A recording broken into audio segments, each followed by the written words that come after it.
บ่สำบายมาจักหน่อยก็ไปหาเบิ่งนั่นเบิ่งนั่นเบิ่งนี่ไปหาหมอดูหมอเดาหมอทุ่งหมอเทียมแม่นบ่แม่นหยังเฮ็ดแม่นหยังซูนน้อพะว่า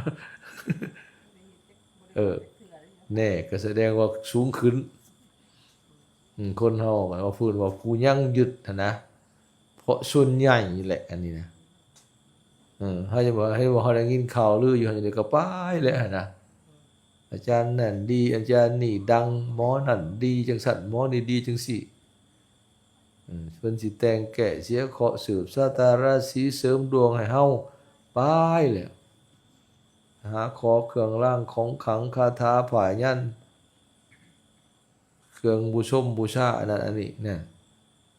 ในมันหวั่นไหวไปนะตามกระแสตามเอิ้นว่ามงคลภายนอกมงคลตื่นข่าวเห็นบ่มงคลพิธีวัตถุมงคลนั่นนี่ถือฤกษ์พาหน้าที่ถืออ่าไปเบิ่งหมอดูหมอเดาผู้ออกมาแล้วหมอทุ่งหมอเทียมสารพัดส่งเจ้าเขาผีแต่ปุถุชนเฮามันหวั่นไหวแม้แต่บ่ต้องเว้าว่าเรื่องที่เจ็บเป็นคือคอหามยามหายนั่นขนาดอยากได้ซื่อๆนี่ก็ยังไปเลยนะ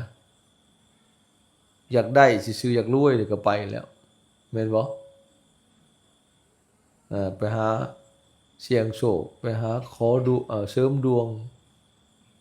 นี่เสริมชะตาเออไปหาแต่งแก่อะไรจังได๋มันบ่รวยมันคือช่วยเนาะอยากให้มันโชคอยากมันได้หลายๆก็ไปแล้วนั่นก็เสริญสิเจ็บไข้ป่วยเป็นเกิดอุบัติเหตุเพศภัยในมีปัญหาในชีวิตก็แห้งไปแล้วบัดนี้อยากให้มันวิตเคราะห์แม่นบ่นั่นแหละลักษณะของปุถุชนเฮามันเลยหวั่นไหวคนแค้นเนี่ยมันยังหวั่นไหวคนแค้น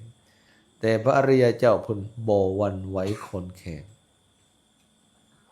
นั่นแหละเชื่อมั่นในพระตรัสไตรัยอย่างบ่หวั่นไหวตั้งมั่นบ่หวั่นไหวนะชนิดว่าถึงพระตรัสไตรัยแบบชนิดว่าเอาชีวิตมอบกายถวายชีวิตเลยแหละนะนิทานมักอันหนึ่งคำสู่ตะกี้ไหวพระอันทำวัดพระนะไหวพระแบบบุหารลาวหั่นบัดไปเบิ่งคำแปลมันละม่วนๆคักๆโยสันนิสิโนตะกี้เล่นทำนองได้ม่วนคือหยังที่สุดพุทธังชีวิตังญาวานิพานังสรณังคัจฉามินาทิเมสรณังอันยังน่ะเป็นเนนหน่อยตะกี้โอ้ยสูตรม่วนหักแปลบ่ได้ดอกถึกแน่บ่ถึกแน่ว่ามันยังพอสูตรคู่มือจนจื้อหักมาเบิ่งแม่มันอู้ยมันตกหลายของแล้วจื้อได้ยินเพิ่นได้ยินเรื่อยซื่อๆหักบ่ได้อ่านแม่มันแต่มาเล่าคืนบัดนี้มันตกมันผิดหลายไปมาเห็นคำแปลมันโอ้ซาบซึ้งพุทธังชีวิตังญาวะนิพพานังสรณังคัจฉามิขอหน่อยขอถึงพระพุทธเจ้าเป็นที่พึ่งตลอดชีวิตตราบเท่าถึงนิพพานนัตถิเมสรณังอันยังที่พึ่งอื่นของข้าน้อยบ่มีพุทโธเมสรณังวรังสรณังวรังพระพุทธเจ้าเป็นที่พึ่งสูงสุดเอเตนะสัจจวเสนะโดยการกล่าวคำสัจจะนี้โหตุเมชยมังคารังขอชัยชนะมันเป็นมงคลจงเกิดมีแก่ข้าพระเจ้าแก่ข้าน้อยโดยเถิดชุดยอดเลยวรรคที่สองก็ธัมมังชีวิตังยาวนิพพานังสรณังคัจฉามินี่คือกันข้าน้อยขอถึงพระธรรมว่าเป็นสรณะตลอดชีวิตตราบเท่าถึงนิพพานคำแปลคือกันวรรคที่สามก็สังฆังชีวิตังยาวนิพพานังสรณังคัจฉามิข้าน้อยขอถึงพระสงฆ์เป็นสรณะเป็นที่พึ่งตลอดชีวิตตราบเท่าถึงนิพพาน นี่เหมือนกับปฏิญาณตนว่าขอเอาพระพุทธพระธรรมพระสงฆ์เท่านั้นเป็นที่พึ่งอันสูงสุดตลอดชีวิตบ่มีที่พึ่งอื่นประเสริฐกว่าพระพุทธพระธรรมพระสงฆ์อีกแล้วนี่เห็นบ่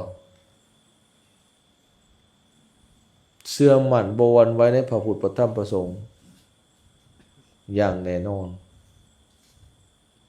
บ่มีอันใดประเสริฐกว่าปุถุชนเฮามันเหมือนกับว่าคือบ่เชื่อเต็มร้อยต้องไปหาที่พึ่งอื่นมาเสริมอีกเหมือนกับหมอผู้ให้พรนั่นแหละขออำนาจคุณพระพุทธพระธรรมคุณพระสงฆ์สิ่งศักดิ์สิทธิ์ในสากลโลกพุ่นน่ะยังไปเอาเนื้ออื่นอีกในสากลโลกโอ้โหขนมาหมดเลยแล้วเทวบุตรเทวดาอินพรหมยมยักษ์ของเครื่องรางของขลังยังเอามาหมดเลยเอาสิ่งศักดิ์สิทธิ์ในสากลโลกพุ่นน่ะแสดงว่าพระรัตนตรัยยังบ่พอยังบ่ประเสริฐพอยังบ่ขลังพอเลยไปเอาเนื้ออื่นมาอีกเห็นปะที่จริงแล้วพระพุทธพระธรรมพระสงฆ์นั้นมีคุณอันสูงสุดบ่มีอันใดจะประเสริฐเท่าในโลกธาตุอันนี้แล้วแต่พระพุทธเจ้าอย่างเดียวก็ยังบ่มีผู้ใดเทียบท่านกับเพิ่นได้แล้วในโลกธาตุอันนี้นะความประเสริฐของเพิ่นนะพระคุณของเพิ่นนะบ่มีผู้ใดเทียบท่านได้แล้วนะแต่การเฮาเข้าถึงเกินพระพุทธเจ้าพระธรรมพระสงฆ์อย่างมั่นคงบ่หวั่นไหวนี้นั่นแหละเป็นเครื่องหมายว่าความเป็นพระโสดาบันนะดังนั้นมันจะไปโยงใส่ว่าต้องละสักกายวิจิกิจฉาศิลปตปรามาสโดยเฉพาะศิลปตปรามาสนี่ความถือศีลพจน์ขอปฏิบัติหรือว่าหีดข้องประเพณีสืบสานกันมาอย่างงมงายไม่ไงว่าละความงมงายได้พอเป็นผู้ตั้งมั่นในพระรัตนตรัยอันนี้มันไปหันได้บัดนี่ต้องโยงใส่สังโยชน์ที่เพิ่นละได้แต่สันเฮาสิบ่เห็นว่ามันเกี่ยวกันได้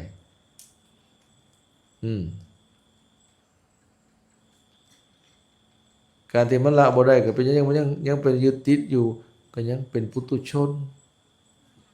เอาตัวนี้มาตอบแทนโลดเป็นยังเฮาจึงละบ่ได้ยังไปยึดถือสิ่งอื่นๆอยู่เพราะยังเป็นปุถุชนเท่านี้เองยังข้ามพ้นไปบ่ได้เห็นเนาะแต่ว่าคันเฮาอยากบำเพ็ญบัดนี้เพื่อมรรคผลมันก็ต้องได้ละเด้ไม่ออกเด้ความยึดถือเหล่านั้นต้องได้ละเด้บ่มันยังโหยหาอยู่แม่นบ่หรือได้ยินข่าวลือข่าวดังก็ยังไปอยู่จังซี่ก็แสดงว่าเฮาหวั่นไหวแล้วนะยังบ่ตั้งมั่นในพระรัตนตรัยแล้วยังหวั่นไหวอยู่ปัจจัยเครื่องล่อว่าอยากให้ได้โชคอยากให้แก่ช่วยหรือหับโศกอย่างสิร่ำสิรวยอะไรมันจูงใจได้ยินข่าวหายไปแล้วเว้ยคือขอได้ขอดีแท้เขาก็จะไปขอน้ำมูกหน้าหัวเนี่ยไปนะเห็นบ่มันหวั่นไหวเนี่ยนะเลยโอ้ยเหมือนไปละเสียเงินถึงค่าเดินทางถึงค่าบ้างค่าค่ายเขาอีกนั่นจักไผได้ก่อนบัดนี้ระหว่างผู้ไปกับผู้เหตุพิธีเขาเจ้าบ่ได้ก่อนนะนี่เด้อเฮาต้องเบิ่งแต่บัดนี้อันนี้ต้องมีศรัทธาตั้งมั่นบ่หวั่นไหวในพระพุทธพระธรรมพระสงฆ์เนาะสนิทว่ามอบกายถวายชีวิตเลยแหละมีพระรัตนตรัยเป็นสรณะอันสูงสุดบ่มีสิ่งอื่นเป็นที่พึ่งเอาพระพุทธพระธรรมพระสงฆ์เป็นที่พึ่งอันสูงสุดในชีวิตแต่ข้อที่4นี่มีศีล5นี่ได้ไม่ออกพอพระโสดาบันมีศีล5นี่ได้ก็เป็นฆราวาสยังมีครอบมีครัวมีผัวมีเมียมีลูกมีเต้ายัง ชอบอยู่หากินแต่บ่ผิดศีลห้านั่นเห็นบ่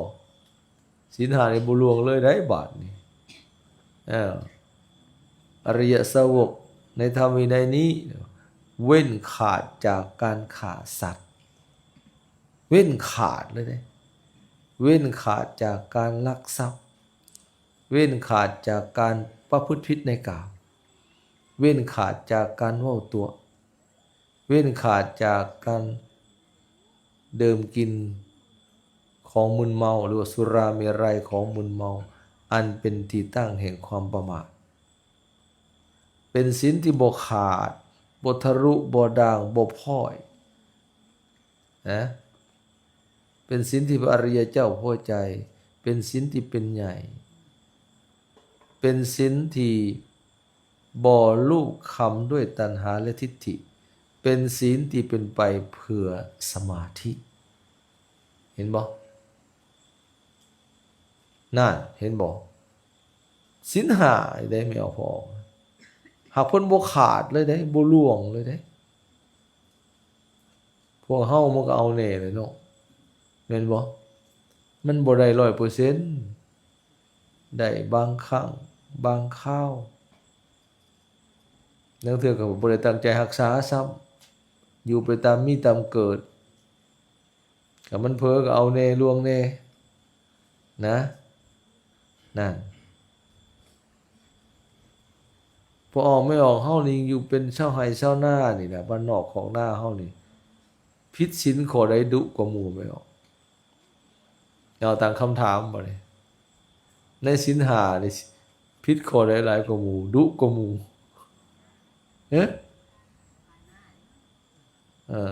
ไม่ใหญ่ว่าปานาเนาะ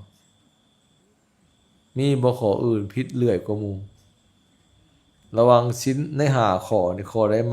มักขาดมักผิดหลายกว่าหมู่ปานาสำคัญเนาะปานานี่เนาะพิษสุร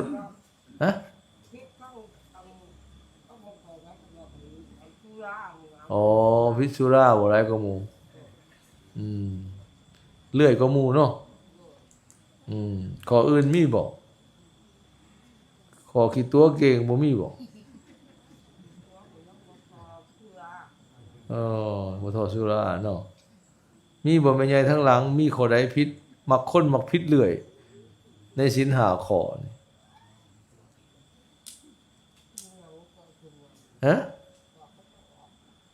ผิดข้อใดหลายกว่าหมู่เรื่อยมักผิดเรื่อยคนส่วนใหญ่ส่วนหลายมักเฮ็ดผิด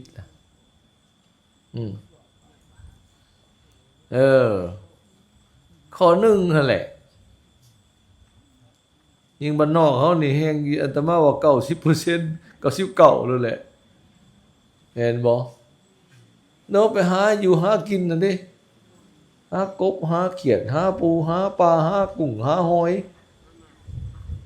จักว่าคู่มือแล้วนะนี่ใครๆแน่มันมีสื่อมีขายมีเขาเฮ็ดมาขายมันแล้วนะใครแน่คันเพิ่นบ่ได้ซื้อกินในห้างหรือเขาเฮ็ดมาโอ้ยมันก็ลงไปหาเองแหละเนาะแต่กี้แห่งหลายแห่งไปแล้วบ่ได้ของกินบ่มีอะไรข้างบ่ได้มีของเก็บของแห้งเข้าป่ายามฝนยามจิรอก็ขุดจิรอมาป่นมาขั่วยามแม่งกินนู่นก็ไปหาแม่งกินนู่นเยื่องแล้วบัดนี้สั่นจับแล้วแม่นบ่เพราะว่าคนตะกี้เพิ่นแฮงบ่ได้สู้เอาไว้เก็บได้ยามอยากได้ไปหาบ่มีตู้เย็นคือคู่มื้อนี้บางอันก็มีอยู่กรรมวิธีเก็บไว้ก็คือเฮ็ดปลาแดกเฮ็ดปลาแห้งเฮ็ดปลาส้มอันนั้นก็พอเก็บไว้ได้มื้ออยู่มันจะกินแต่ปลาแดกคู่มื้อได้เพิ่นบ่คักเพิ่นว่าอยากได้สดๆใหม่ๆไปอีกไม่ได้เลยอยากกินสัตว์ปีกนกหนูปูปีกไปเลยไปหายิงหาใส่เหวใส่ยังแหละใส่หลวงใส่อันนั้นแหละ อืมหาดักหานั่นเอาแหละนั่นแหละหากินน้ำธรรมชาติเลยขาชัดอยู่เรื่อยเลยนี่อันนี้เขาสิเห็นได้ ส่วนสุราเมก็แม่นมีอยู่ดอกกับบางคนบางมื้อบางงาน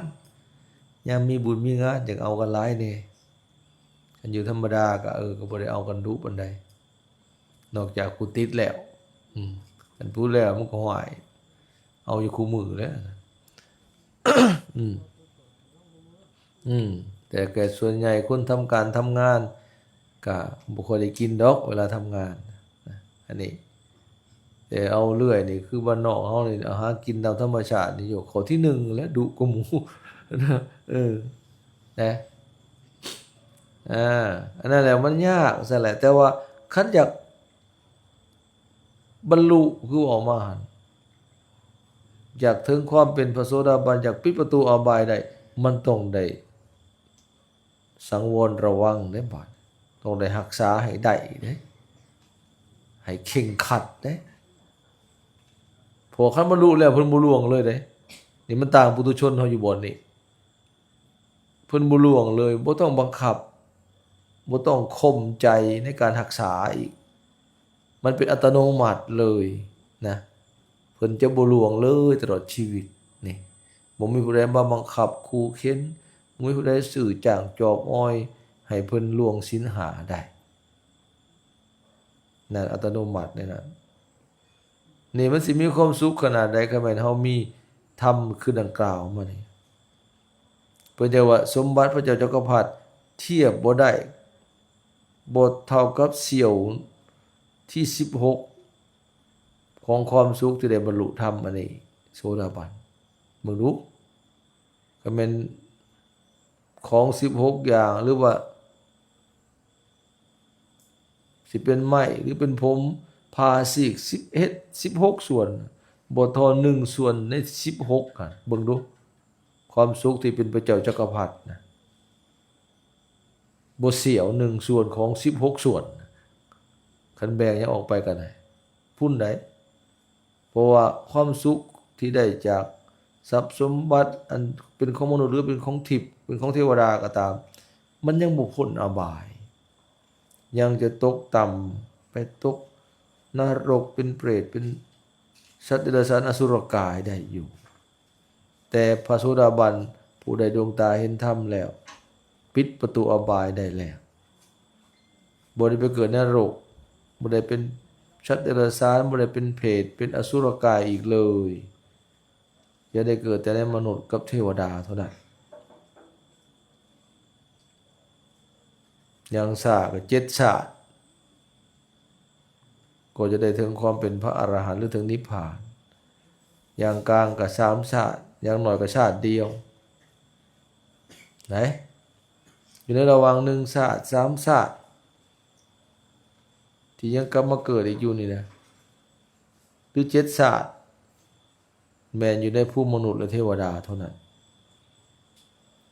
บ่ได้ไปเกิดเป็นสัตว์นรกเป็นเปรตอสุรกายสัตว์เดรัจฉานอีกต่อไปปิดประตูอบายทั้ง4ได้แล้ว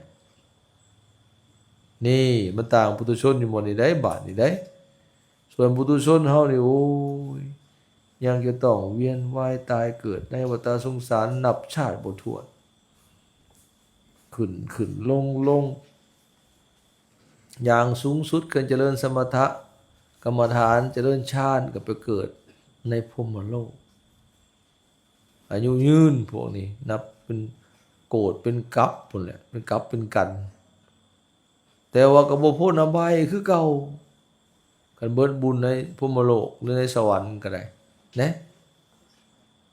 บาปกรรมตามท่านก็ไปตกนรกไปเป็นผีเปรตเป็นสัตว์เดรัจฉานอสุรกายนะนี่มันต่างกันอย่างนั้นขันสายที่เป็นพระอริยะนี่ได้ดวงตาเห็นธรรมแล้วนี่ไปเกิดในมนุษย์กับบ่ตกอบายไปเกิดเป็นเทวดาในชั้นใดๆหรือหดพรหมโลกกับบ่ตกอบายอีกแล้วนี่มันต่างอยู่หม่องนี้ได้บาดนี่เด้อปิดประตูอบายทั้ง4ได้แล้วนะ ในขณะศึกษาได้เด้อพอออกไม่ออกเนาะของพอออกไม่ออกเลยสมัยพุทธเจ้ายังพระองค์ยังทรงประชนอยู่นะสมัยพุทธกาลนะผู้ที่เป็นโสดาบันเนี่ยเป็นฆราวาสนะหลายกว่าพระสงฆ์นะเป็นยังหลายกว่าพอออกไม่ออกบรรลุธรรมเป็นโสดาบันเป็นยังหลายกว่าพระสงฆ์เอาตั้งคำถามบัดนี้เป็นยังพระสงฆ์ยังบ่หลายเท่าพอออกไม่ออกบ่ไม่ออกคิดเบิ่งดูเป็นไง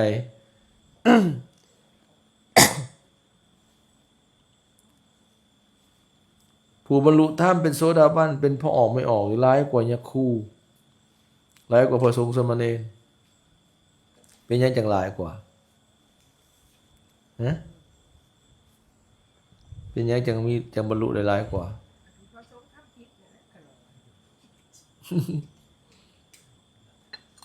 พระสงฆ์ทำผิดตายคักๆบ่นี้เฮาบ่นี้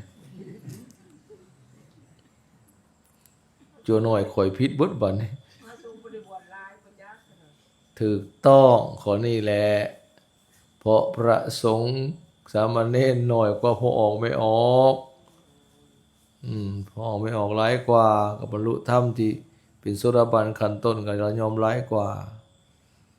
คนปริมาณน้อยบ่สิบรรลุธรรมได้หลายกว่าใดๆถึงพันนี้บรรลุเบิดคู่คนในอยู่ในนี่ก็บ่ทอพอออกไม่ออกของพอออกไม่ออกหลายกว่าแม่นบ่แน่นั่นนะยกตัวอย่างก็สมมุติว่าคนมาเบิดนี่มา10,000ไม่ออกมาพอออกมาฟังเทศน์นี่พระพุทธเจ้านะบรรลุธรรมสัก1,000พระเนรบัด500บรรลุธรรม300จังซี่นะเฮ็ดจังได๋ก็บ่สู้ไม่ออกอันนะอันเป็นนั่นได้ของปริมาณมันน้อยสิแล้วสิไปถอจักเถื่อเนาะบรรลุอรหันต์หมดกูองค์ก็บ่ทอไม่ออกพอก็มันหลายกว่า เป็นนั่นแต่ว่าก็แล้วแต่ชั้นภูมิของไผมันในการบรรลุมันต่างกันเนาะพระสงฆ์บรรลุโสดาบันก็มีบรรลุสกิทาคาอนาคาอรหันต์ก็มีบุพบรรลุก็มีคือกันแต่ปริมาณมันน้อยกว่าญาติโยมก็ธรรมดาเนาะผู้บรรลุธรรมขั้นต่ำนั่นมีหลายกว่าผู้บรรลุธรรมขั้นสูงได้ผู้บรรลุธรรมสูงขึ้นแห่งน้อยลงเพราะบารมีมันผู้ที่ถึงพร้อมนั้นมันน้อยนะเช่นพระโสดาบันเนี่ยมีหลายกว่าพระสกทาคามีพระสกทาคามีก็มีหลายกว่าพระอนาคาพระอนาคาก็มีหลายกว่าพระอรหันต์พระอรหันต์ก็มีหลายกว่าพระปัจเจกพุทธเจ้าพระปัจเจกพุทธเจ้าก็มีหลายกว่าพระพุทธเจ้าพระพุทธเจ้ามีจักองค์อุบัติขึ้นมาในโลกแต่ละเทื่อมีจักองค์เดียวเห็นบอกผู้ประเสริฐสุดแห้งหน่อยองค์เดียวเลยนั่นแหละจังซั่นปุถุชนหลายกว่าพระอริยเจ้าผู้บ่ได้บรรลุนั้นหลายกว่ายกตัวอย่างนี่แหละเห็นว่าปฏิบัติธรรมนี่คนบ้านนาปงนี่มีจักคนจำนวนพลบนบ้านนะบ่แม่นฮอดพันฮอดบ่500จักหลังคานี่บนบ้านจักหลังคาบ้านนาปงเขาจักหลังคาเฮือนอ้าวฮอดบ่300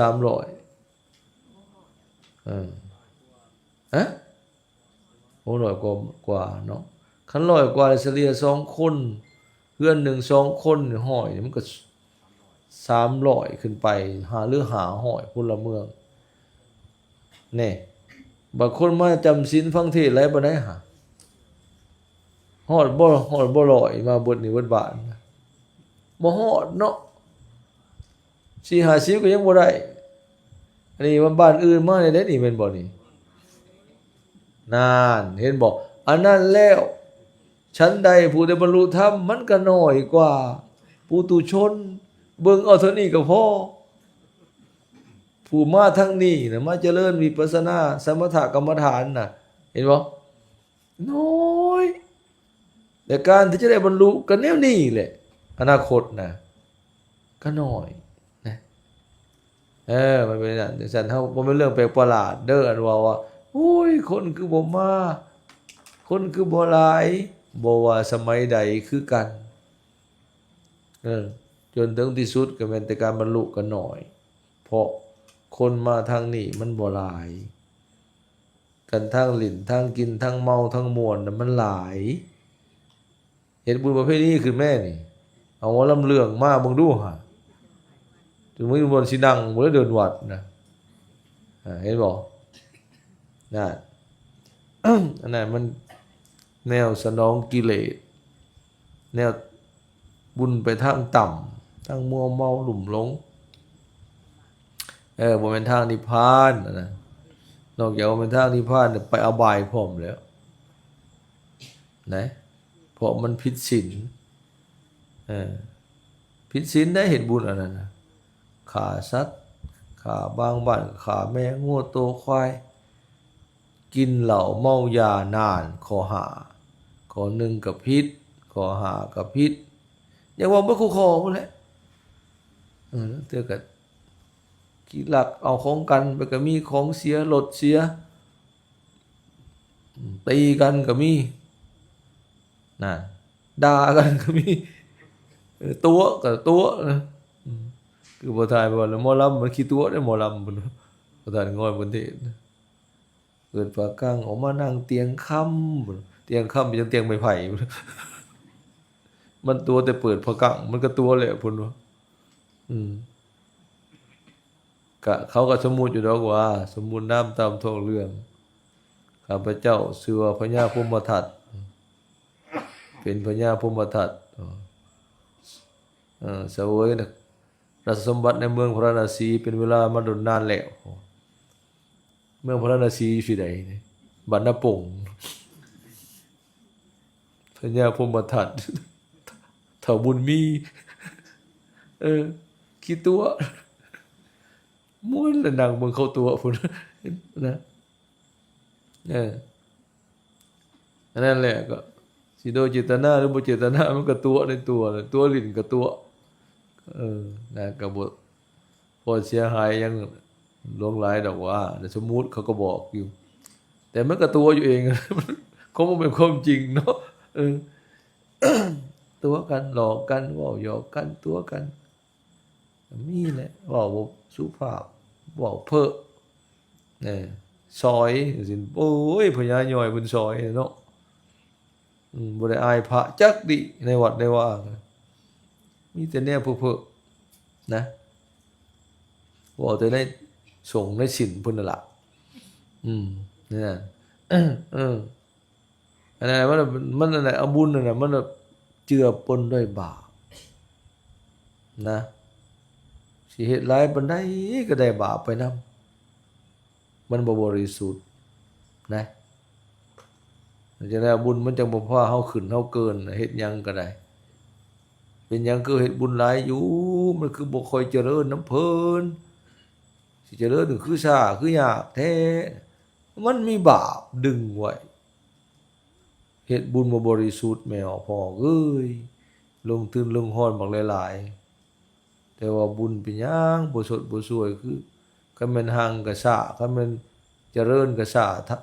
ล่าล้างบ้านเพิ่นก็ได้นั่นแหละศีลธรรมมันบ่บริสุทธิ์มันมีบาปปนบาปมันดึงมันถ่วงไว้นะนี่เพิ่นพาเฮ็ดอันนี้บุญแท้บุญบริสุทธิ์อันนี้นั่นน่ะบ่ได้กินเหล้าเมายาบ่ได้หลอกล่ำทำเพลงบ่ได้มั่วเมาเนาะอบายมุขบ่มีบ่ได้มาลิ้นมากุ้งมาไก่บ่ลิ้นมากะลอกกอกแกกบ่มีเห็นบ่นั่นแต่ผ้าเครื่องรางของขลังก็บ่ได้เอามาแจกนี่บ่มีได้ปฏิบัติกรรมฐานใครไปสำนักใดแล้วมาปฏิบัติธรรมไปนำแจกเครื่องของมงคลเครื่องรางของขลังนำบ่ถูกแล้วนะโฆษณาแจกหรือว่าเปิดห้าน ขายบูชาเสานั่นเสานี่นำในวัดนะเสาพระรุ่นนั่นรุ่นนี่มาส่องพระกันกึบอยู่ในบ่แม่นนะแต่มาเราสังเวชกูมื้อนี่ไปหลายบ่อนนะเพิ่นมีแพงให้เสาบูชาพระนะอยู่บ้านเพิ่นพุ่นเอาเป็นบ้านเฮาเนาะอันอยู่ในตู้แก้วมีปลักคิกใหญ่นะไปตั้งอยู่ในหันในข้างหานพระอันไหนซ้ำแข้งปลักคิกค่ำก็มีปลักคิกเงินก็มีว้ายรู้จักบ่ไปเอาปลักคิกนะอยู่น้อยฮู้บ่ฮะฮู้อยู่เนาะบ่ฮู้ก็เบิ่งของเจ้าของก็ฮู้แหละผู้ชายมีคู่คนนะไม่ออกแล้วบ่มีแต่มีเจ้าของนะน่ะ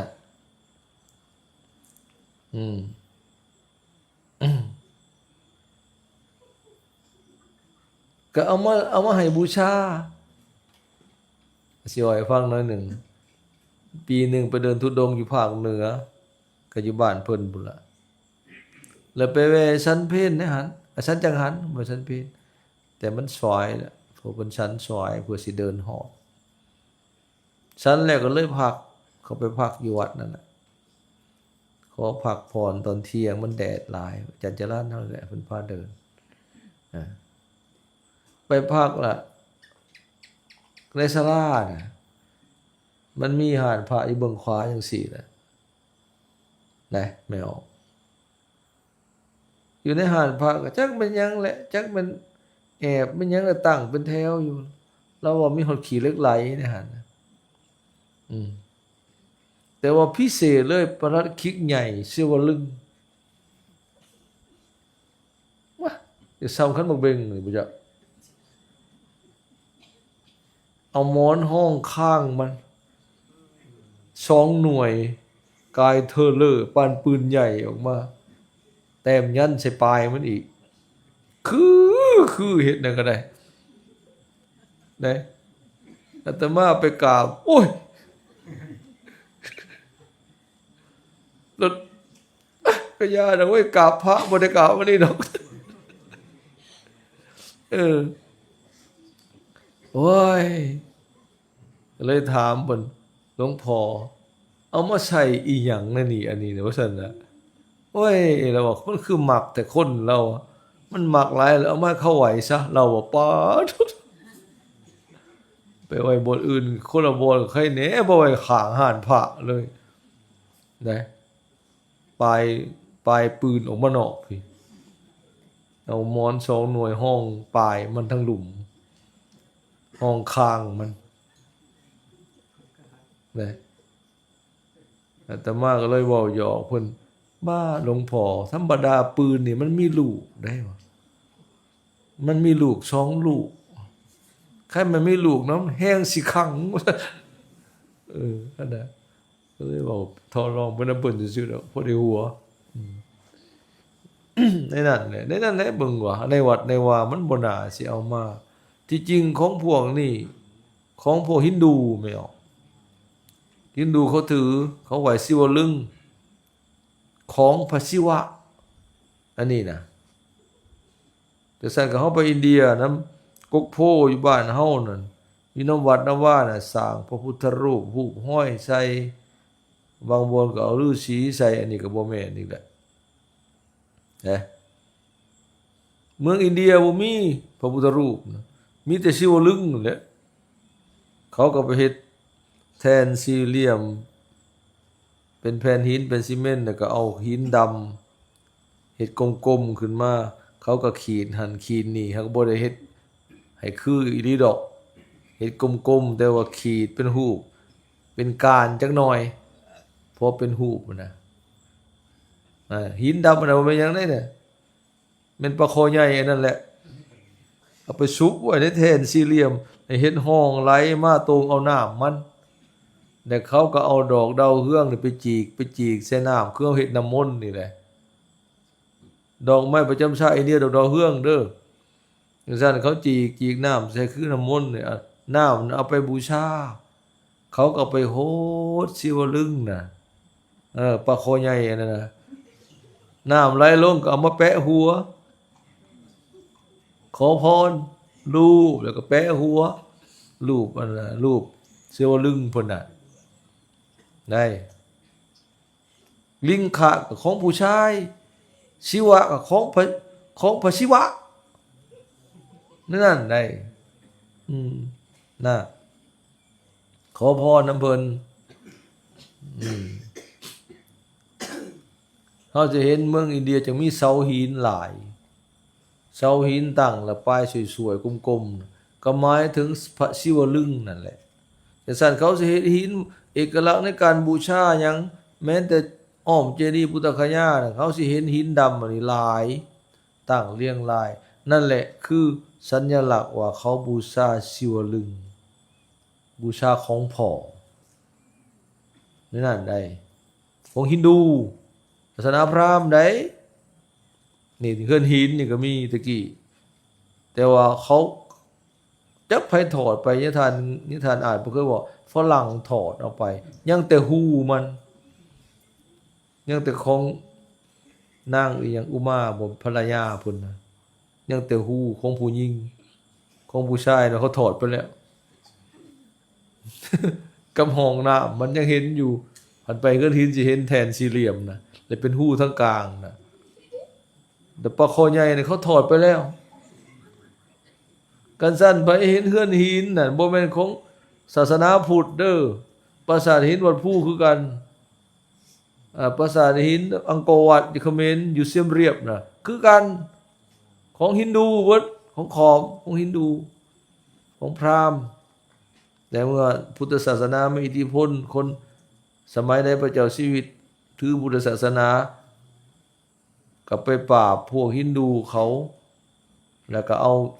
วัตถุทั้งพุทธศาสนาไปประดิษฐานใส่เอาพระพุทธรูปไปใส่เอามาเป็นของตัวเองบัดนี้แต่เดิมเป็นของพราหมณ์เบิดในเมื่อชาวพุทธมีอิทธิพลกว่าเราไปเอาศาสนสถานของเขาน่ะมาเป็นของพุทธแต่ไปเห็นพระพุทธรูปใส่เห็นเฮือนหินน่ะที่จริงแต่เดิมเป็นของฮินดูเลยนะศาสนาเป็นเทวไลเป็นบนไหวพระเจ้าเขานี่นั่นได้เป็นวัดของฮินดูของพราหมณ์นะนี่นั่นแหละอย่างว่าโอ้ยไปเห็นนี่ก็เป็นตาสังเวชมันบ่ควรที่จะเอามาอยู่ในวัดว่าของเฮาเลยเหมือนกับของเฮาบ่ดีพอยังไปเอาของเขามาห้อยมาแขวนมาไหวบางบอนโหดสมโพธิผู้ใดเอามาใส่นำเอามาห่อให้พระสมโพธิศิวลึงสิว่าให้ฟังมีครูบาองค์หนึ่งเพิ่นเอามาห่อยเอว3 อันแม่ออกเพิ่นรับเปิดพระเบียงให้เบิ่งไปวัดเพิ่นแล้วเขาปริวาสแล้วไปวัดเพิ่นอยู่บ้านเพิ่นผู้ใดบ่ออกชื่อบ้านเมืองก็เจ้าดอกพยายามวัดขน้อยเพิ่นว่าไปออกปริวาสแล้วไปฮอดวัดเพิ่นเปิดพาเวียงให้เบิ่งคือลูกปืนนี่แหละโตยาวก็ใหญ่ซ้ำนี่แหละนี่กลมๆนี่ยาวคาพี่จะคาฝ่ามือพี่ห้อยทั้งสนทั้งกกมันเอาปีนปลายลงลุมตัวน้อยก็ซ้ำนิ้วมือตัวน้อยสุดซ้ำนิ้วก้อยนี่แหละโอ้ปืน3 ลูกนะอาตมาก็เลยถามเอามาเฮ็ดอีหยังแขวนแอวเฮ็ดพิสังถามเพิ่นผมกลัวผีแล้วเขาว่ามันกันผีได้ยะทานก็เลยว่าโอ้ผีก็ย้านเนาะมันย้านอันนี้บ่ถามจักแลเขาว่ามันกันผีได้คนน้อยย้านผีก็ถือได้แล้ววะโอ้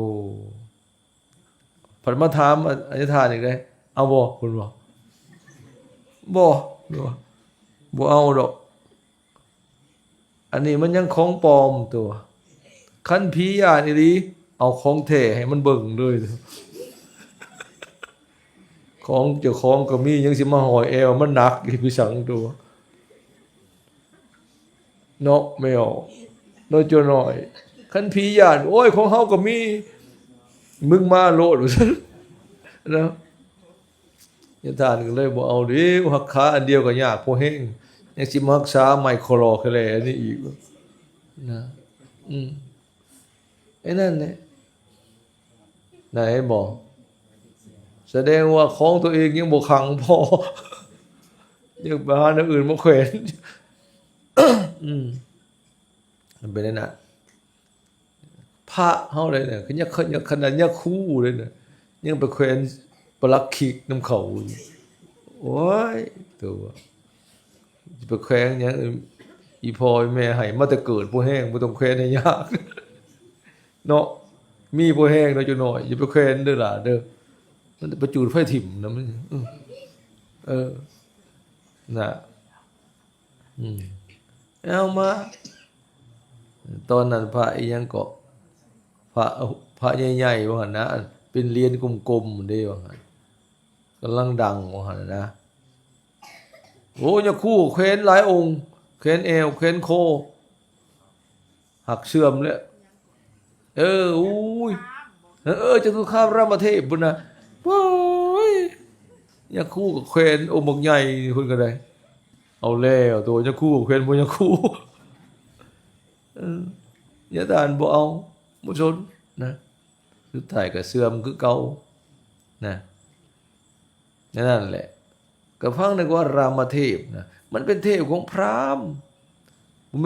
ม่นพุทธรูปได้จตุคามบ่แม่นได้มันเป็นรูปเทพได้เฮาเป็นพระไปแขวนเทพมันพี่ช่างศีลก็สูงกว่าบ่แฮงนะอันนี้แหละความเสื่ออันนี้ก็ตอนพญานาคดังก็เอาอีกแล้วมาเฮ็ดสงอกเช็งแงกเอามาตั้งน้ำหานพระหานพี่ช่างนะเอามาตั้งใส่ในอ่างน้ำน้อยๆพุ่นว่าบูชาพญานาคแต่กี้บ่เห็นไผบูชาอยู่น้ำวัดน้ำว่าอยู่น้ำซิมน้ำขึ้นทางคันใดซิมขึ้นคันใดโหแจกสงอกเช็งแงกน้ำหลังคาไผบ่เห็นบูชาแต่กี้นะแสดงพญานาคแต่กี้บ่เก่งเพราะพญานาคคู่มือนี้คู่มือนี่พากันมาเฮ็ดขึ้นเอาแล้วบูชากันละบาดนี้แต่กี้เพิ่นก็เฮ็ดอยู่น้ำซิมก็เห็นอยู่คันใดซิมน่ะเฮาบ่เห็นไผบูชาแต่กี้นะแล้วก็นาคก็ศักดิ์สิทธิ์บางโตเนาะบัดโตเฮ็ดไว้ในหั่นน่ะบ่ศักดิ์สิทธิ์เฮ้ยเฮ็ดขึ้นใหม่แล้วศักดิ์สิทธิ์โอ้สำคัญเนาะนี่อันนี้ก็ตัวอย่างแหละเห็นบอกมันเฮาปุถุชนมันก็หวั่นไหวไปมีข่าวลือเขาสร้างหยังขึ้นมาพิธีรีตองหยังขึ้นมาก็ไปเสียเงินเสียคำบ่แม่นน้อยนะนั่นแหละให้ระวังตัวนี้เด้อคู่มือนี่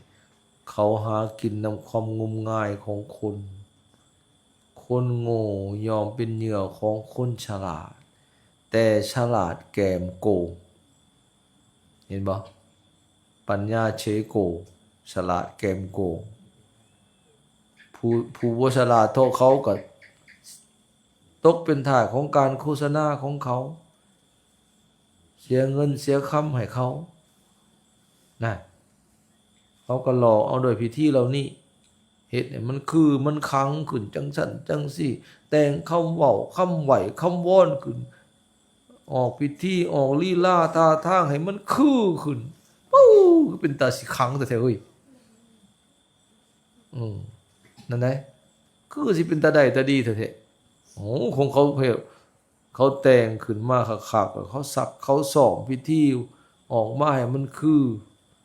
บ่นำเรื่องแล้วเบิ่งยามใดโอ้ยพระเอกออกมาโอ้ยคือจังว่างามแท้ๆคือจังว่าคักแท้ๆคือแท้ๆเพราะว่าเขาซ้อมเขาฝึกเฮ็ดให้มันคือโจรออกมาก็เป็นตาช่างเป็นตาอยากฆ่ามันคือโหดแท้บักโจรนี่จนหึนนำพุ่นแล้วคือมันสิตายบักโจรผู้นี้เพิ่นหึนนำบ่นำเรื่องของเขาฝึกให้มันคือจังว่าอันนี้เขาก็เฮ็ดให้มันคือพิธีนี่ก็โอ้ยเป็นตาขังเป็นตาได้ตาดีนี่เฮ้ยได้ผีไล่สางให้ เนี่ยสิเสียขอก็เป็นตาเบิดอีหลีขอก็ได้นะก็ไปลงเลยบ่นี่ก็ป้ายเลยนะเขาโลดดักเอาแต่อยู่ประตูวัดประตูเฮือนเขาพูดอันนี้บูชาอันนั้นอันนี้เฮ็ดจังซี่ตอนนี้เท่านั้นบาทอันนี้เท่านี้กีบตั้งเป็นราคามืดพูนเขาดักเอาแต่พูนมาเลยเจ้าเพื่อสิไปฮอดอาจารย์หลายบาทแล้วเสียเงินหรือปัจฉิมเมื่อกับบูชาเอาตื่มอีกได้เงินอีกเขาก็โฆษณาอันนั้นดีจังซี่ดีจังสัตว์จังซี่ก็เว้าไปเลยของเขาวิธีการเขาเรียกว่าจิตศาสตร์ในการวานล้อมปลูกศรัทธาให้คนเชื่อเห็นบอกเขาโฆษณายาอาหารเสริมอันนี้นะกินแล้วดีโดยดีคนมะเร็งไปห้องหมอก็ได้ไปเอายาแล้วมากินดีหมดนะดีอันนั้นดีอันนี้อุ้ยมันว่าว้าวแล้วว้าวอีกเสื้ออะไรบ้านี่เป็นเอามาลอง1,000 กว่าบาทผุนขวดหนึ่งอาตมาไม่ออกซื้อมาให้บ่กินบ่จักเถื่อนะสาหร่ายแดงบ่ยังเพิ่นว่าเอามาให้อามาอาตมาเอามากินเบิ่งยามเป็นหวัดก็เป็นคือเก่า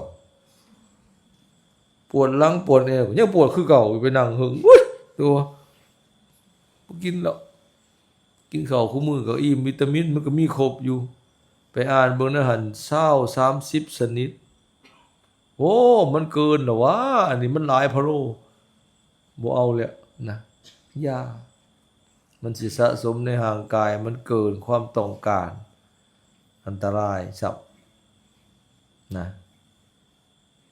เขาก็บอกอยู่ในข้างขวดนะบ่มีผลในการรักษาโรคเขาก็บอกอยู่ต้องกินอาหารให้ครบ5 หมู่นะเขาก็บอกไว้บัดมันโฆษณาน่ะป๊าดโธดีเบิดคุณเฮวนะเห็นมันไปหลอกขายอยู่วัดอาตมาเทื่อนึงไปเบิ่งในซองสลากของข้างขวดบ่ได้มียาแก้โรคยังบ่ได้มีเลยมีแต่เป็นอาหารเสริมมันว่าเท่านั้นบาดพูนอยู่ในมือมันพูนอันเป็นเจี้ยอีกต่างหากอันตัวโฆษณาดีนั่นดีนี่มีหูบตับหูบไตหูบไส้หูบพุงพูนตัวนั้นมันโฆษณาน่ะอันให้เฮาฟังว่าดีกันสิอันในขวดยาในกล่องยาน่ะบ่มีเลยยังกำกับแนบท้ายว่าบ่มีผลในการรักษาโรคมันก็บ่ได้กี่ตัวในข้างขวดนะแต่ผู้ไปโฆษณาขายน่ะป๊าตัวมันเว้าน่ะคือได้ไม่ออกอันนั้นก็เอิ้นว่าโฆษณาเกินจริงเฮาเลยไปติดการโฆษณานั้นว่าโฆษณาประมาณิกาถือการเว้า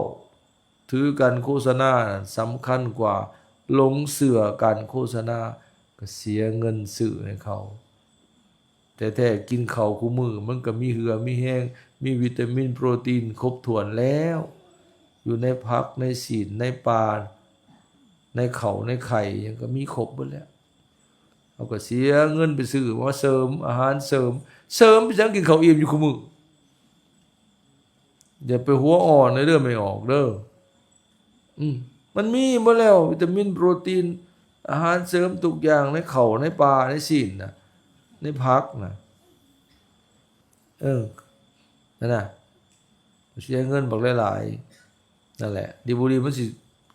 เกินอีกความต้องการในร่างกายเพราะมันมีอยู่แล้วมันก็เฮ็ดให้ร่างกายเฮาก็ทำงานหนักเส้นหมักไขลังตับพวกนี้ที่จะต้องขับของเสียออกนี่เพราะมันเกินความต้องการนี่บางอันก็ไปสะสมในเลือดเห็นได้ตั้งสูงขึ้นเนี่ยเกิดเบาหวานอันนี้อันตรายได้แล้วก็เฮาอย่าไปหลงเชื่อคันโฆษณาสันใดคือกันในเรื่องงมงายอะไรคือกันนั่นแหละเขาเอาความงมงายเนี่ยมาหากินคู่มือเฮ็ดพิธีรีตองเฮ็ดวัตถุมงคลนั่นนี่ขึ้นมาคันอาจารย์อะไรดังๆนี่เขาไปหาตีสนิทโลด มีพวกหนึ่งมาอยากเฮ็ดเหรียญขาย แต่ข้าวเนี่ยทานอยู่เป็นเจ้าคณะแขวงนี่มีพวกพอออกกลุ่มหนึ่งมีคนฝั่งนั้นพอกับคนลาวหอมอยากมาขออนุญาตรอเหรียญยทานเหรียญบ่ทานงอน เขาสิมาทำพิธีในวัดใหญ่ขอทำพิธีอยู่นี่เลย เรื่องลงทุนลงห้อนในการรอในการยังเขาสิเฮ็ดเบิดเขาสิลงทุนเบิดสุดท้ายจนเว้าถึงขนาดว่า ขอมาตั้งแผงให้บูชาเสาพระอยู่ในวัดอีกพอพุ่นน่ะแผนมันน่ะนั่นท่านว่าคันเจ้าขออนุญาตญาทานได้อีหลีนะให้เฮ็ดหนังสือลงมาแล้วก็ให้เพิ่นมาเป็นประธานเองในการรอญาทานบ่เฮ็ดนำได้เลยโทรไปถามนิทานดำรงอาจารย์ดำรงมันแม่นอีหลีบ่ว้ายอย่าได้แล้วอ่ะมันมาเวียเกี่ยวเวียนญาทานอยู่เวียงจันทน์พี่ประธานงอนเฮาอยู่เวียงตอนนั้นยังให้เพิ่นอนุมัติยังให้เพิ่นยังให้เฮ็ดหนังสือออกข้อตกลงให้สิเรียนรอเรียนญาทานแต่เราบ่เฮ็ดเราเป็นหัวหน้าของการตอนนั้นอย่าได้เราอย่าไปเชื่อเด้อญาทานบ่แม่นเด้อเราพวกนี้น่ะมันสิเอาญาทานไปหาขายโฆษณาญาทานอนุญาตให้เฮ็ดมันก็ไปรอเป็นหลายแสนเป็นล้านเหรียญพุ่นเหรียญละนับแต่100 บาท200 บาท 1,000 บาทก็เหรียญเงินเหรียญทองเนี่ยก็เป็นแสนพุ่นไหนเขาได้เงินเป็นเท่าใดเอามาให้ญาทานเจ้าของเหรียญ1,000 เหรียญสิมันไปรอขายเป็นหมื่นเป็นแสนคันดังเท่าใดไปโฆษณาคนเชื่อหรือเกิดว่ามันบางเทื่อเกิดอุบัติเหตุพอเราล้มรถตายมาโอ้ยหอยเหรียญญาทานแฮงดังบัดนี้แฮงได้ขายได้เงินมหาศาลนั่นไหนได้เป็นมันเลยกลายเป็นเอิ้นว่า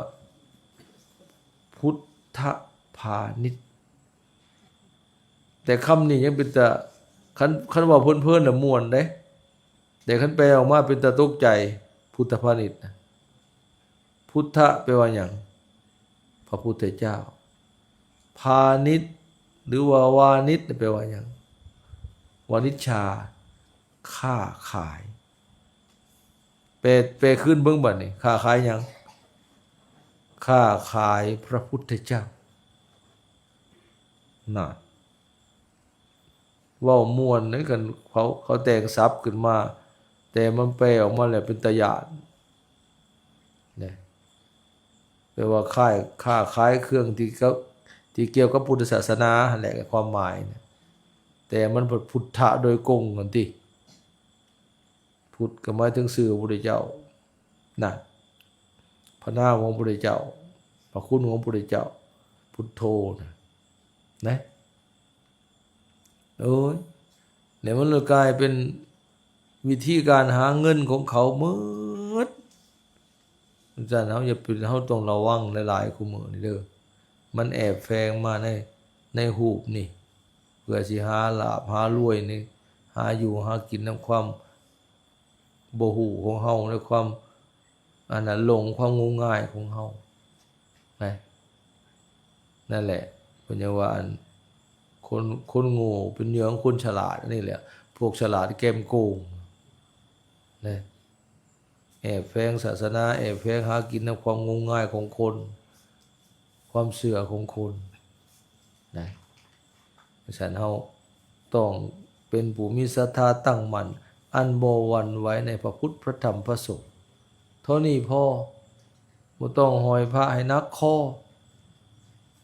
บ่ต้องถือคาถานั่นคาถานี่ให้ยากสบายเลยเบาเลยบัดนี้ไผอยากว่าหยังก็อย่าคันเขาถามว่าจะได้แล้วบ่ของดีได้แล้วตอบงามๆเลย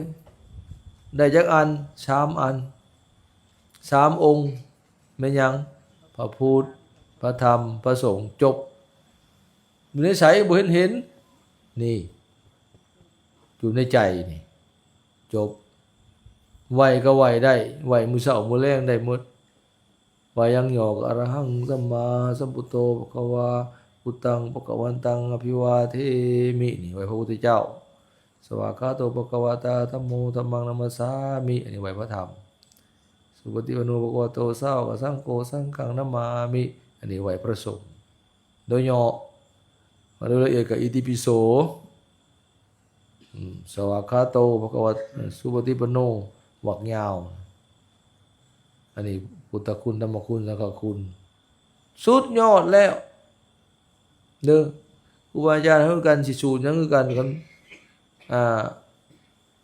สูตรยังก็จะอัญญปะ3อย่างนี่พุทธคุณธรรมคุณสังฆคุณนะบทอื่นจะเอาเสริมพอประมาณแต่ตัวนี้อย่าปะนะสิวังสูตรเอาพุทธานุภาพธรรมานุภาพสังฆานุภาพให้ปกป้องคุ้มครองจากประเสริฐจากถูกโศกโรคภัยใดๆก็ตามภัยอันตรายใดๆก็ตามอย่าปะคุณพระพุทธพระธรรมพระสงฆ์นะบทอื่นปะได้แต่บทนี้อย่าปะนะไหน แม้แต่ไหวพระสิโยก็ตามเด้อครูบาอาจารย์แล้วเพื่อบนจากปะตัวนี้จะท่านก็ได้ยินอยู่แม่นอยู่เฮาได้นะครับมันบ่ควรได้แต่อย่างไหวตอนเช้ามันสิยาวเนี่ยเนาะพุทโธสุโธก็มีอยู่ในบทตัวนี้ก็ได้รัตนตยับนี่ก็เว้าถึงอยู่หรือบางเทื่อก็บ่ได้เว้าซะบทนี้ไปเอาบทอื่นไปเลยสูตรอิมินาอรหังจบแล้วก็ตั้งนะโมแล้วไปหาเอาบทอื่นเลยขามพุทธคุณธรรมคุณสังฆคุณไปแต่ส่วนบทอื่นที่ยาวที่ย่อก็คน3บทนี่บ่คนปะถึงทำวันเสาร์วันแรงก็ตามเนาะอยากสูตรบทอื่นมันยาวก็อย่าสูตรแต่ตัวนี้อย่าปะเด้อแล้วก็อีกอันนึงตอนแรงตอนเช้าบ่มีปัญหาเด้อครูบาอาจารย์เด้อยกตัวอย่างเขาสิเอารัตนตญาปนามะหรือว่าสังเวคอปริกิตนะเอามาสูตรมือแรงก็ได้อยากเอาทำวัดตอนเช้าที่เฮาไหวเฮาเคยไหวมาไหวตอนแรงก็ได้นะอยากเอาทำวัดตอนแรกที่เฮามักไหวก็นิยมไหวกันมาไหวตอนเช้าก็ได้เป็นหยังบ่จะเอามาเอาว่าถ้าวันแรกน่ะมาเอาไว้ตอนแรกน่ะมันมีเวลาหลายมันยาวเพราะว่าเฮาได้อยู่วัดอยู่เฮือนอยู่บ้านอยู่เฮือนแล้วเวียกการอื่นๆเฮาก็เลิกแล้วแล้วมีเวลาไหวหลายเพิ่นได้เอามาไว้ตอนแรกตัวอย่างว่าตอนเช้าพระสังเวคปริกิตนะหรือว่ารัตนตญาปนามะคาถานี่สังเวคปริกิตนะนี่มันยาวพุทโธสุโธนะมันบ่สิแจ้งแล้วบัดนั้นเทื่อไหว 4:00 น 5:00 น เช้านะบางเทื่อก็เลยอันน่ะปะสาพุทธคุณธรรมคุณสังฆคุณนะพุทธาภิทุติธัมมาภิทุติสังฆาภิทุติมาลาดเอารัตนตยับเลยจังซั่นถ้าเวลาบ่พอยามมื้อเช้ามาไหว้ตอนแลงก็ได้บ่ได้ผิดแม้แต่ทำวัดที่เฮาเว้าเช้าแลงสิไหว้ตอนไหนก็บ่ผิดเพราะหยังมันบ่ได้มีคำว่าเช้าว่าแลงนะหั่นเฮาเอาไปใส่ยามนั้นยามนี้ซื่อๆแต่การไหว้ในคำไหว้พระบ่ได้มีเช้ามีแลงมีบ่คำแปลในหั่นแม่ย่าไม่ออกมีบ่คำว่าเช้าว่าแลงนั่นมีบ่เพราะว่าถ้ามื้อเช้าก็ตามหังภควันตังอภิปูชยามิข้าน้อยบูชาอย่างยิ่งซึ่งพระผู้มีพระภาคเจ้าพระองค์นั้นตามหังภควันตังศิรสานามามิข้าน้อยน้อมพระผู้มีพระภาคเจ้าพระองค์นั้นด้วยหัวแห่งข้าน้อยบ่ได้มีได้ข้าน้อยไหวพระพุทธเจ้ายามมื้อเช้าบ่ได้มีบ่ในหั่นน่ะหาเบิดในปึ้มก็บ่มีก็ตอนแรกคือกันบ่เห็นมีข้าน้อยไหวพระพุทธเจ้ายามมื้อแลง บ่มีแน่ชีพิตอีหยังนะไวโรดคันเวลาบ่พอยามมื้อเช้าสังเวชาปริกิตนะมันยาวก็มาไหวยามมื้อแลงก็ได้พุทโธสุโธสิผิดวิสังของไหวพุทธเจ้าพระธรรมประสงค์คือเก่าในบ่ได้มีคำว่าเช้าว่าแลงในหันยิ่งเหมาะสมพอเวลายามมื้อแลงมันมีเวลาหลายเนาะนั่นแหละแห่งเหมาะสมนะอันนี้เพิ่นมันสิแจ้งแล้วว่าเอาแล้วบัดนี้หาลายลัดเด้อบัดปะซะอันพระพุทธคุณธรรมคุณสังฆคุณนะอันนี้ก็แนะนำเป็นบางประการเนาะบางเทื่อก็ยึดติดในคำว่าเช้าว่าแลงโอ้จนเปลี่ยนบ่ได้แต่มาอย่างมาแปลเบิ่งมันบ่ได้มีคำว่าเช้าว่าแลงนี่ของเฮาเอาไปใส่ว่าสิสูตรหยังแหน่นะเอาไปใส่ยามมื้อเช้ามื้อแลงเฮาเลยไปยึดติดเอาว่าต้องสูตรแต่ยามมื้อเช้าต้องสูตรแต่ยามมื้อแลงบ่แม่นเพิ่นบ่ได้บัญญัติไว้นะเฮาเองไปจัดสรรซะเองซื่อๆเมื่อสูตรมาเฮิงๆเราไปติดยามมันว่าต้องสูตรแต่ยามมื้อแลงบทนี้เพราะว่าบทนี้ต้องสูตรแต่ยามมื้อเช้าสูตรยามมื้อแลงคือสิบ่ได้สูตรกลางเว้นก็ได้ว่างๆมาอยากสูตรตัวกลางเว้นก็ได้ไหวพระกลางเว้นบ่ค่อยไหวเนาะไหวก็ได้ตอนเที่ยงนะฉันเขาแล้วกินเขาแล้วหรือก่อนกินเขาไหวก็ได้สิเป็นหยังบ่ผิดเพิ่นบ่ได้ห้ามไว้ได้บ่ได้ห้ามบ่แม่นโอ้ยไหวยามเที่ยงแล้วคลำผิดขวงบ่มีดีหมดขอแต่ให้ไหวให้ระลึกนะในเฮาบ่สู้พวกอิสลามเขาเจ้าได้ก็เจ้าหาเทื่อพุ่นมื้อนึงเขาละหมาดเขาเจ้านะพวกเฮาบางเทื่อลืมซ้ำมื้อเช้าบ่ได้ไหวมื้อแลงนอนเลยลืมไหวพระมาเมื่อยว่าสิแน่สิได้มื้อละ2เทื่อมื้อเดียวยังบ่ได้บางคนนะเนาะอะไรเนาะพอแล้วเนาะสมควรแก่เวลา